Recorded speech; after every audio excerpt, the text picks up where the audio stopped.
Hello दोस्तों, हमारे देश में फ्री और फेयर चुनाव करवाने के लिए संविधान ने एक संस्था इलेक्शन कमीशन को एस्टेब्लिश किया है। इंडियन कॉन्स्टिट्यूशन के पार्ट 15 में आर्टिकल 324 से आर्टिकल 329 तक इलेक्शंस को एक्सप्लेन किया गया है। कॉन्स्टिट्यूशन में आर्टिकल 324 में ही इलेक्शन कमीशन को इलेक्शन कराने की जिम्मेदारी दी है। हमारे देश में लोकसभा, राज्यसभा, राज्य विधानसभाओं, विधान परिषदों, प्रेसिडेंट और वाइस प्रेसिडेंट ऑफ इंडिया के इलेक्शन ज़्यादा इंपॉर्टेंट होते हैं। इलेक्शन कमीशन 18 साल या उससे ज़्यादा एज के सभी भारतीयों को उनकी कास्ट, कलर, रिलीजन, सेक्स और प्लेस ऑफ बर्थ का भेदभाव किए बिना वोट करने का अधिकार देता है। 15 अगस्त 1947 को देश को आज़ादी मिली और 26 जनवरी 1950 को कॉन्स्टिट्यूशन इम्प्लीमेंट हुआ और 1952 में भारत का पहला आम चुनाव हुआ। तो इस वीडियो में दोस्तों मैं आपको बताना चाहूँगा कि आखिर क्या है भारत का इलेक्शन कमीशन और ये कैसे काम करता है, कौन है रिटर्निंग ऑफिसर और ये क्या काम करता है, क्या सच्चाई इलेक्शन शेड्यूल के अनाउंसमेंट से लेकर रिजल्ट डिक्लेयर होने तक के प्रोसेस की स्टेप बाय स्टेप आइए देखते हैं। इंडियन कॉन्स्टिट्यूशन में एक इलेक्शन कमीशन का प्रोविज़न है जो सभी इलेक्शंस को सुपरवाइज करता है, डायरेक्शन देता है और इलेक्शंस को कंट्रोल करने के लिए जिम्मेदार होता है।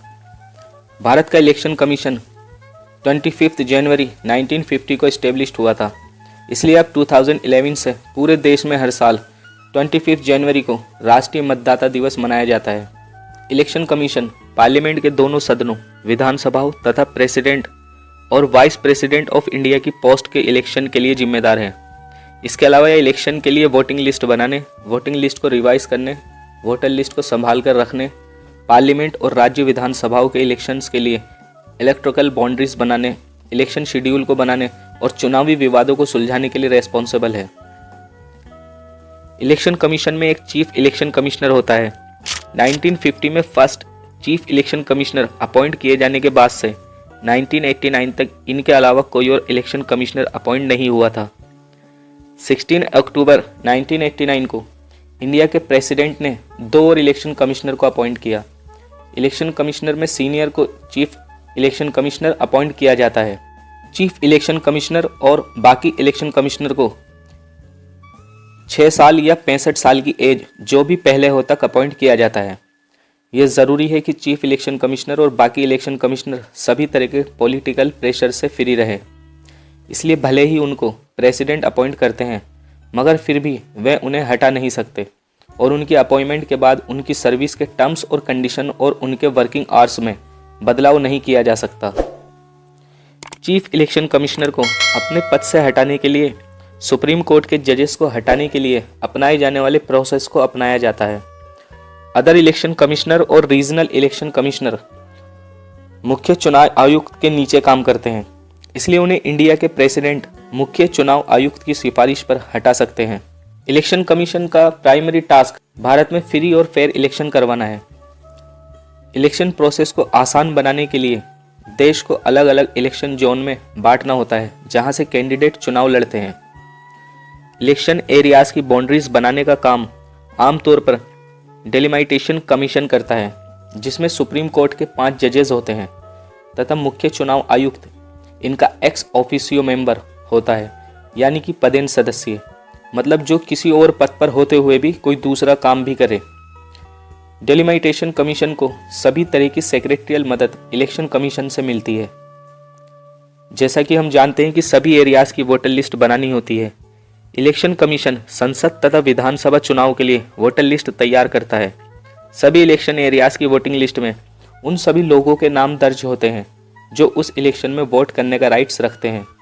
वोटर लिस्ट को time to time general election, by elections और मिड टर्म इलेक्शन से पहले रिवाइज किया जाता है। ये पहले देख लेते हैं कि आखिर जनरल इलेक्शन, बाई इलेक्शन और मिड टर्म इलेक्शन क्या होते हैं। नई लोकसभा या विधानसभा बनाने के लिए होने वाले इलेक्शन को जनरल इलेक्शन कहा जाता है। अगर किसी एरिया में लोकसभा या विधानसभा के टेन्योर के बीच किसी मेंबर की डेथ होने से सीट खाली होती है तो उस सीट के लिए होने वाले इलेक्शन को बाई इलेक्शन कहा जाता है। लोकसभा या राज्य विधानसभा को 5 साल के टेन्योर से पहले ख़त्म या भंग कर दिया जाता है, तब नई लोकसभा या विधानसभा बनाने के लिए होने वाले इलेक्शंस को मिड टर्म इलेक्शन कहा जाता है। इलेक्शन कमीशन कुछ मेंबर अपॉइंट करता है जो घर घर जाकर सभी एलिजिबल वोटर्स का रजिस्ट्रेशन करते हैं, किसी भी पर्सन को वोटर के रूप में रजिस्टर्ड किया जा सकता है अगर वह भारत का सिटीजन हो, 18 साल का हो और वह उस इलेक्शन एरिया का रहने वाला हो। इलेक्शन कमीशन पॉलिटिकल पार्टीज़ को रिकॉग्नाइज करता है कि क्या पार्टी ऑल इंडिया लेवल की है या स्टेट लेवल की पार्टी है।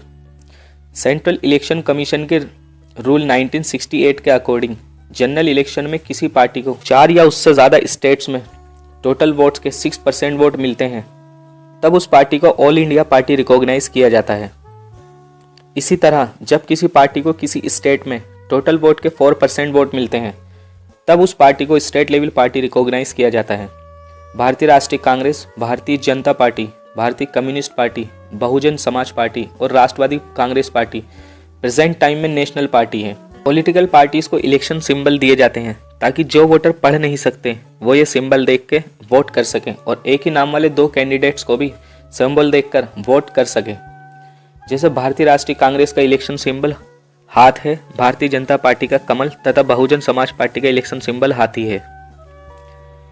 इलेक्शन कमीशन फ्री और फेयर इलेक्शन के लिए हजारों ऑफिसर्स अपॉइंट करता है। ऑफिसर्स को magistrate, police officer, public servant, typist, school teachers से लिया जाता है। इनमें से 3 मैन ऑफिसर हैं जो फ्री और फेयर इलेक्शन करवाने में इंपॉर्टेंट रोल प्ले करते हैं। यह है रिटर्निंग ऑफिसर, प्रिसीडिंग ऑफिसर और election voting officer. Representation of the people act 1951 के अकॉर्डिंग सभी कॉन्स्टिट्यूएंसी में कंसर्न स्टेट गवर्नमेंट से कंसल्ट करके एक ऑफिसर को रिटर्निंग ऑफिसर अपॉइंट किया जाता है। आमतौर पर रिटर्निंग ऑफिसर लोकसभा इलेक्शंस में डिस्ट्रिक्ट मजिस्ट्रेट होता है और राज्य विधानसभा इलेक्शंस में यह सब डिविजनल मजिस्ट्रेट होता है, जो एक्स ऑफिसियो यानी कि पदेन ऑफिसर, मतलब जो किसी और पद पर होते हुए भी कोई दूसरा भी काम करे होता है। एक ही ऑफिसर्स को एक से ज़्यादा कॉन्स्टिट्यूएंसी का रिटर्निंग ऑफिसर भी अपॉइंट किया जा सकता है। सभी नॉमिनेशन पेपर्स रिटर्निंग ऑफिसर को दिए जाते हैं। वह पेपर को एग्जामिन करता है और सही पाए जाने पर उन्हें एक्सेप्ट करता है। इलेक्शन कमीशन के इंस्ट्रक्शन पर वह कैंडिडेट्स को इलेक्शन सिंबल अलॉट करता है और फाइनल लिस्ट को अनाउंस करता है। उसकी देखरेख में बैलेट पेपर्स को काउंट किया जाता है और आखिर में वह रिजल्ट डिक्लेयर करता है। सभी एरियाज में मैक्सिमम नंबर्स में पोलिंग स्टेशन होते हैं, जो लगभग 1000 वोटर्स के लिए एक होता है। ऐसे सभी पोलिंग स्टेशंस किसी एक ऑफिसर्स के अंडर होता है, जिसे प्रेसीडिंग ऑफिसर कहा जाता है। वह अपने पोलिंग स्टेशंस की सारी इलेक्शन प्रोसेस की देखरेख करता है और इंश्योर करता है कि सभी वोटर्स को वोटिंग अपॉर्चुनिटी मिले। वोटिंग करवाने के बाद वह बैलेट बॉक्सेस को सील करता है और रिटर्निंग ऑफिसर तक पहुंचाता है। सभी प्रेसीडिंग ऑफिसर की मदद के लिए 3 या 4 इलेक्शन ऑफिसर भी होते हैं, जो वोटर्स का नाम इलेक्टोरल रोल में चेक करते हैं और वोटर की उंगली पर न मिटने वाली स्याही लगाते हैं और इंश्योर करते हैं कि सभी वोटर सेक्रेटली वोट डाल सकें। आज की वीडियो में बस इतना ही। इसी तरीके की वीडियो देखने के लिए चैनल को सब्सक्राइब करें। बहुत बहुत धन्यवाद।